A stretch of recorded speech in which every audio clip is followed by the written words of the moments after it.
Hello and welcome back to Papa B's Old Time Repair and Restoration. I'm Mike, and today we're going to do a walk around on our latest acquisition. So come along and join us. And here it is.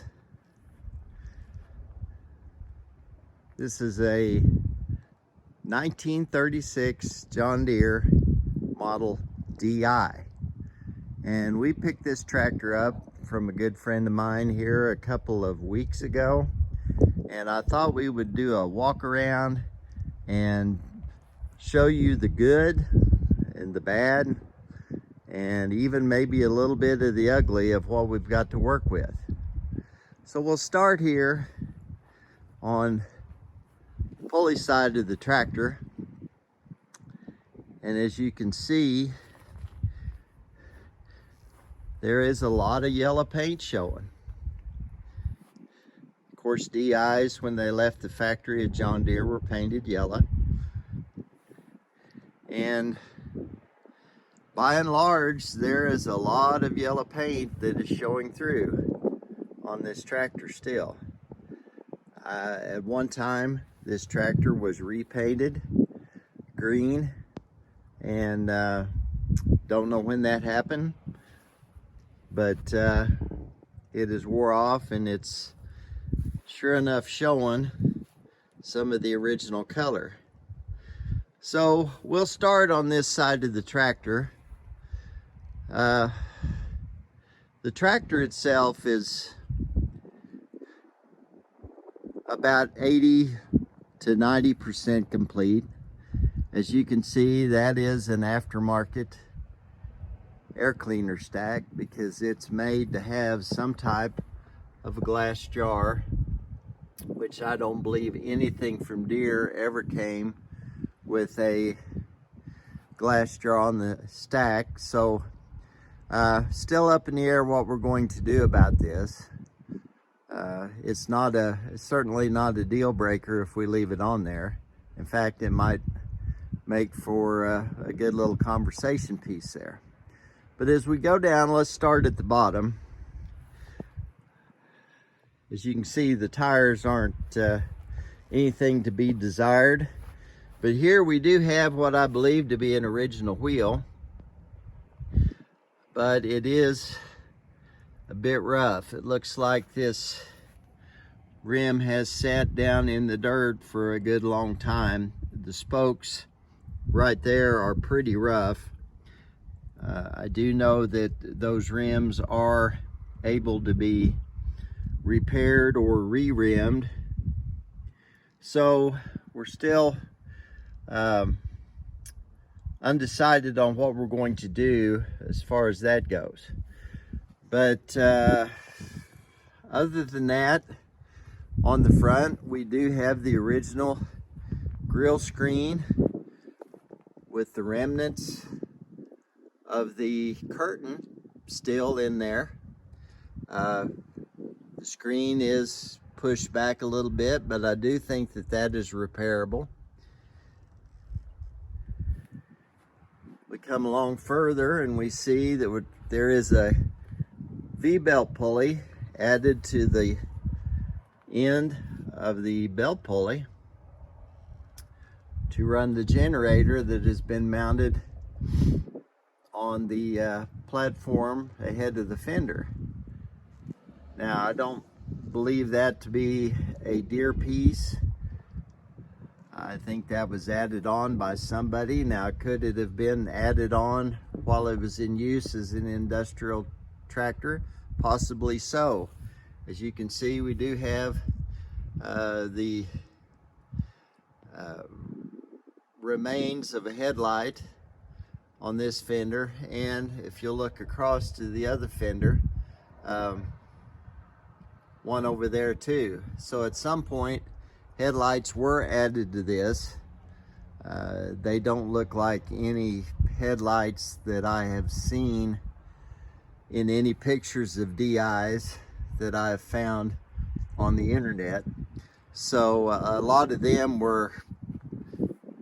had something mounted up front, maybe just a single headlight, but anyway, we'll investigate that further.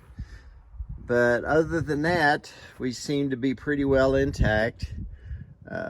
We're missing the compression release right there. It has a carriage bolt screwed into the remains. It looks like part of the brass portion of the compression release housing is still in the cylinder block, and they have just screwed a bolt in there for whatever reason. I mentioned earlier that this is 80 to 90% complete, and here is where we're lacking probably one of the most important features of this tractor. As you can see here, we have a cut off steel wheel with the old rubber, with the rim and the rubber tire mounted. These are not the correct wheels for a DI, and the important feature that is not present is the steering brakes. The actual axle quills to which the steering brake assembly is mounted to are there, but the backing plates and all of the associated hardware, and of course the cast wheel centers that had the brake drums incorporated into that are all gone. And I can only speculate as to what happened there. Whoever owned the tractor at this time may have had these wheels and these tires. Maybe they couldn't afford to put tires on what they had. Who's to say? But the fact remains that there is some important pieces gone off of this tractor. You can see down through the spokes there, you can see the bolt holes there on the housing of the transmission case, and that is where the brackets that help support the backing plates for the brakes bolted onto. So we've got our work cut out for us there as far as coming out and trying to locate the correct pieces for this tractor. But I believe the tractor is worth it, so we're going to do our best to try to find that. I'll show you another part there. Right at the back, you can see the heavy-duty drawbar that is shown in the catalogs. That was a kind of a signifying fact that at first looking at it, that this possibly was a DI. Another thing is, we step back up on the back of the tractor, you can see this brake handle right here. And this brake handle goes all the way down to the platform. And I was talking about the steering brakes, or the rear wheel brakes, that were missing off this tractor. This lever actuated those two brakes. This was kind of a secondary emergency brake. And so the handle and the cross shaft down below the platform that the linkage would have gone to on either side of the shaft to the wheel brakes is still there, but that's the only part of the wheel brake assembly that is still there. This brake handle with the kind of the D-ring or oval ring on the end of it that goes forward and attaches to the service brake on this tractor is in the catalog, and it's associated with the DI tractors, as well as a couple of other features here. And I'll move over here. you have the extended, I'm going to reach my hand through there. You have the extended throttle lever. You see how tall that throttle lever is. Plus, on the clutch handle, they have removed another feature of a DI. Now I'm moving the camera back here. You can see the torch marks along the side of the clutch lever right there. And I'm going to back out from behind that steering wheel and get right there. The DIs had a secondary lever that was welded onto the original clutch shaft, and they actually came kind of at a diagonal and then crossed over the top. Sorry if I'm having trouble, but they actually crossed over the top of the steering column so you could actuate the clutch from either side of the tractor. Now, you could get these DI tractors in a couple of different configurations as far as seating, and I'll show you that here.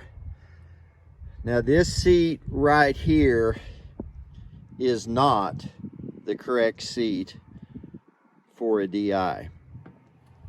This is something that somebody has added on, but I believe that the original seat bracket that would place the driver right in behind the steering wheel is the correct bracket for this particular tractor, and I'll explain why. As I said, you could get these in a couple of different seating configurations. One of them would have the regular square padded DI seat mounted onto the normal seat bracket that was behind the steering wheel. The second version would have that industrial seat mounted with the back up against the back of this left-hand fender, sitting over the power takeoff. And generally those tractors had the dual output PTO boxes, and those were for operating the Caterpillar road graders. And there would be a couple of levers behind the seat to where the operator could sit crossways on the tractor, look to his left and look forward to where the tractor would be going, and he could look to the right behind and operate the road grader with the two levers. I'll see if I can add a snapshot of what that dual lever box looks like to this video. But you can see here that the normal PTO looks like the standard D PTO is on this tractor. There doesn't seem to be any issues with the transmission. It goes into gear, seems to operate freely. So back here I think we're in pretty good shape. Okay, we're coming back around here. So as you can see, we're missing the same brake components on this side as we are the other side. This rim is quite a bit worse for wear than the other side, but either way, it's still the wrong one for this tractor. As you come up here, you can see the yellow paint still showing on the flywheel. You can see it peeking out underneath the green on the governor. You see it up here on the hood, fenders. There is what the lever for the service brake looks like, and you can see that we're going back toward that ring right there. So that part is pretty good. Now this front wheel over here is not correct at all. This is a cut off steel wheel. This would originally had a steel rim on it, and as you can see, it is the pattern that was earlier than this tractor.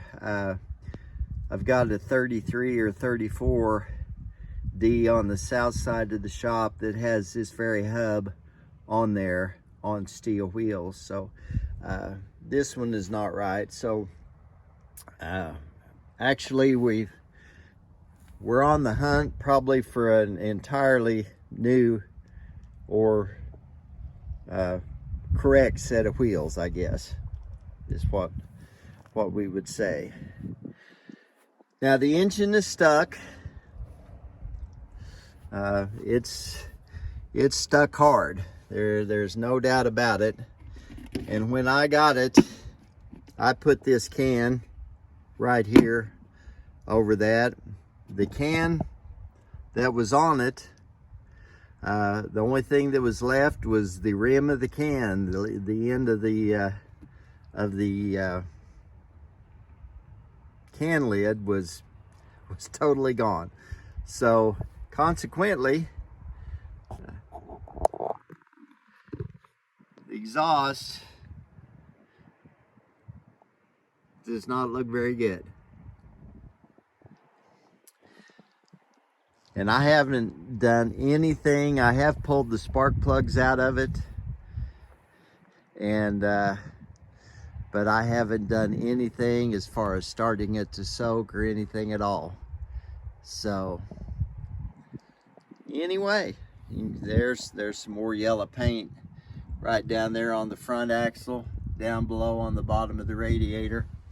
So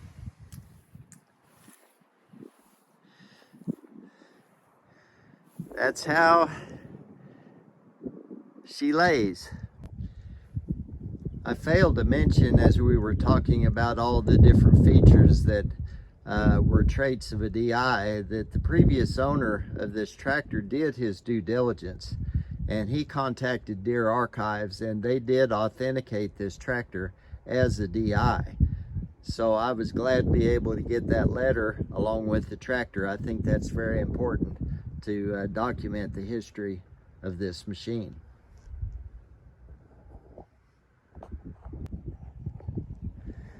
I seem to remember Walter Cronkite used to sign off his newscast by saying, "And that's the way it is." So I guess you could say that about this tractor. Is it worth fixing? Well, I think absolutely. Have I started with worse? Sure. Everything's restorable. Of course, it depends on how much time and money you want to put into it, but I think it's worth it. It's a low production tractor, and I think it's going to be a lot of fun.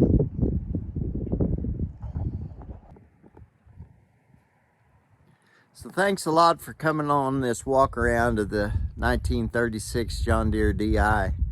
If any of you have any clues or any sources or any contacts who might know of any of the rear brake parts that were missing off this tractor, I would sure like to know about it. And I'm going to need all the help I can get to come up with some of those parts.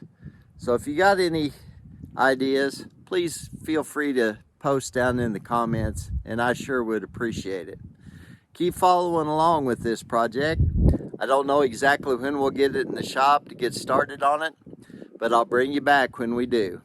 So I appreciate you watching, and thanks a lot.